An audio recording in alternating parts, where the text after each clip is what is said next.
একটার নাম হলো কোরআন, একটার নাম হলো হাদিস। সুতরাং আমরা কোরআন নিয়ে বাঁচতে চাই, আমরা হাদিস নিয়ে বাঁচতে চাই। মুসলমানের সংবিধানের নাম হচ্ছে কোরআন। মুসলমান বুকের মধ্যে সিনার মধ্যে কোরআন হাদিস নিয়ে থাকবে, অপর হাতের মধ্যে তলোয়ার ধরে রাখবে। যখনই কোনো বেঈমান, কোনো নাস্তিকের দল, কোনো ইহুদি নাসারার দল মাথা উঁচিয়ে যখনই কোরআনের বিরুদ্ধে বলবে, তার গর্দান মুসলমান নামিয়ে দিবে। কথা বলেন ঠিক কিনা? আমরা বাঁচতে হয় বাঁচবো, সিংহের মতো বাঁচবো। মুসলমান তো শিয়ালের জাতি না, মুসলমান তো বিড়ালের মতো ভয় পাই না। মুসলমান সিংহের জাতি। মুসলমান বাঁচে আল্লাহর জন্য, মুসলমান মরবে আল্লাহর জন্য। এই জন্য আমরা কোরআন নিয়ে বাঁচবো, হাদিস নিয়ে বাঁচবো। এই পর্যন্ত যেই পরিমাণ ষড়যন্ত্র বাংলাদেশ মুসলমানের মধ্যে বসিয়া ইহুদি নাসারার দল তোমরা করেছো, সম্মুখে যদি আর করতে চাও, আর কোনোদিন যদি কোরআন সুন্নাহর বিরুদ্ধে কোনো তোমরা ষড়যন্ত্র করতে চাও, জেনে রাখো এদেশের যুবকেরা, হাজার হাজার যুবক দেশের মানুষকে রক্ষা করার জন্য যেইভাবে এই বাংলাদেশ থেকে স্বৈরাচারী সরকারকে বিতাড়িত করার জন্য নিজেদের জীবন দিয়েছে, রক্ত দিয়েছে। এই দেশের যুবক ইসলামকে ভালোবাসে, উলামায়ে ইকরামকে ভালোবাসে। এই দেশের যুবক ইসলামের জন্য কলিজা চিরে দিবে, যাররা পরিমাণও পিছু হটবে না। কথা বলেন ঠিক কিনা? আল্লাহর নবী একদিন সাহাবীদেরকে বলেন, ও সাহাবীরা, ইদা মারাতুম, যখন তোমরা ভ্রমণ করো, যখন তোমরা হাঁটিয়া যাও, বিরিয়াদিল জান্নাতি, জান্নাতের পাশ দিয়া। নবী আমার বলে, ও আমার সাহাবীরা, জান্নাতের পাশ দিয়া যখন তোমরা হাঁটিয়া যাও, ফারতাও, ও সাহাবীরা, তোমরা ওই জান্নাতের বাগানের মধ্যে বসে যাও। কলা আমার ইয়াজুল জান্নাহ, ও নবীজি, দুনিয়ার মধ্যে আবার জান্নাতের বাগান কোথায়? নবীকে জিজ্ঞাসা করলো, আল্লাহর নবী, আপনি বলতেছেন জান্নাতের বাগানের পাশ দিয়ে যাওয়ার সময় ওই বাগানের মধ্যে বসতে। নবীজি, জান্নাতের বাগান দুনিয়াতে কোথায় আসলো?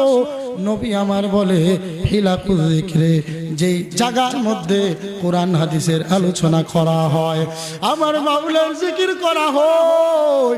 নবী আমার বলে, ওই জায়গাটা দুনিয়ার কোন স্থান থাকে না, ওই জায়গাটায় জান্নাতের বাগান হয়ে যায়। সুবহানাল্লাহ।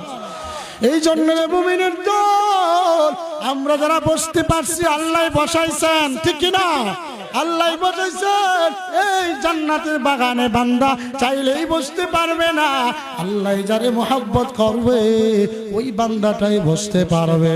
এরে মুমিনের দল, এই ফুলপুরের মুমিনের দল, এই মাহফিলটা হতেও পারে আজকে এখানে যারা আছেন, এমন হতে পারে আগামীকালকে কোনো বান্দা হয়তোবা খবর হবে, গতকালকে একসঙ্গে মাহফিলের বয়ান শুনলাম, কালকেই তো আমার পাশে ছিল, আজকে আমার ভাই দুনিয়ার বাড়িতে নাই।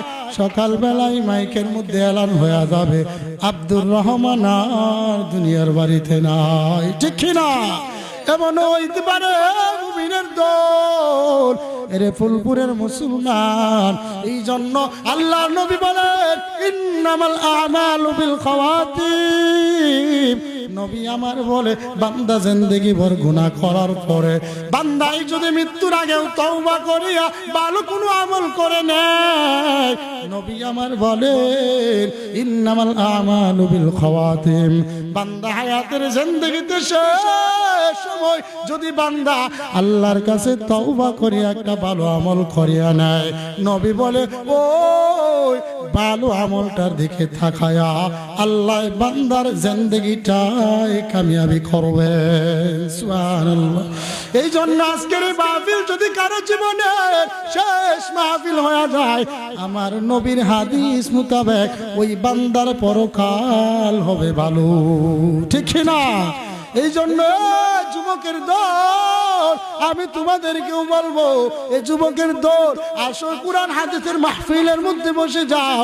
মাহফিল প্রতিদিন হয় না, চাইলেও প্রতিদিন শোনা যাবে না।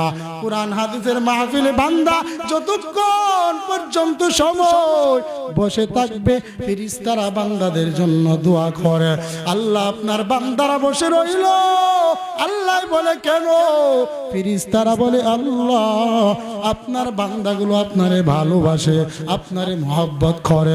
আল্লাহ বলে, ফেরেশতারা ওই বান্দাগুলোকে আমি মাওলানা দেখছে। ফেরেশতা বলে না না, আপনার বান্দাগুলো আপনারে দেখে নাই।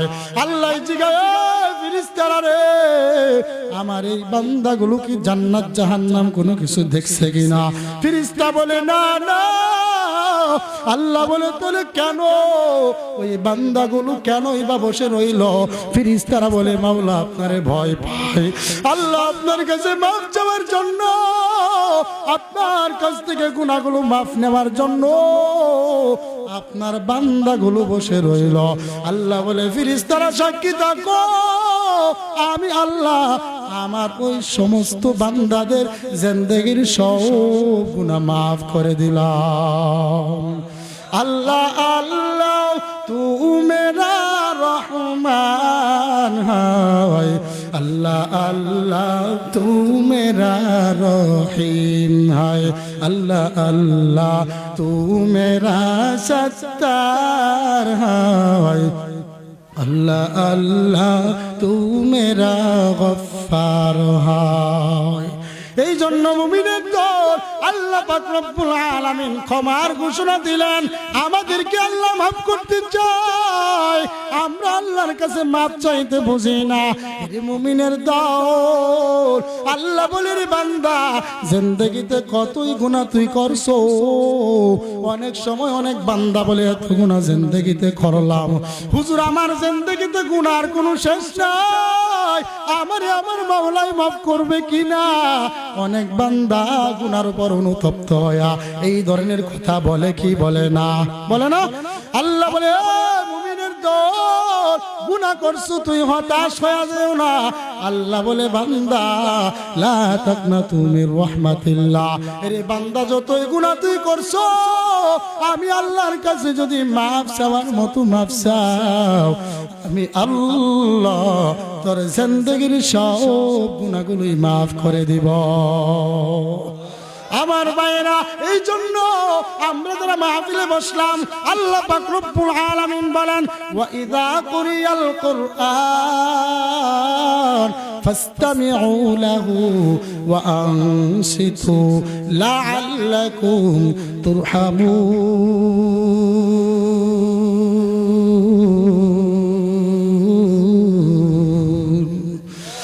এ কালামে জিন্দা কুরআনে হাকিম হিকমতে লা ইয়াজালাস্তু কাদিম জামিউল ইলমি ফিল কুরআনে হাকিম তাকাসারাতু আনহু আফহামুর রিজালি বাকা কুরআন কালামুল্লাহ বশুনু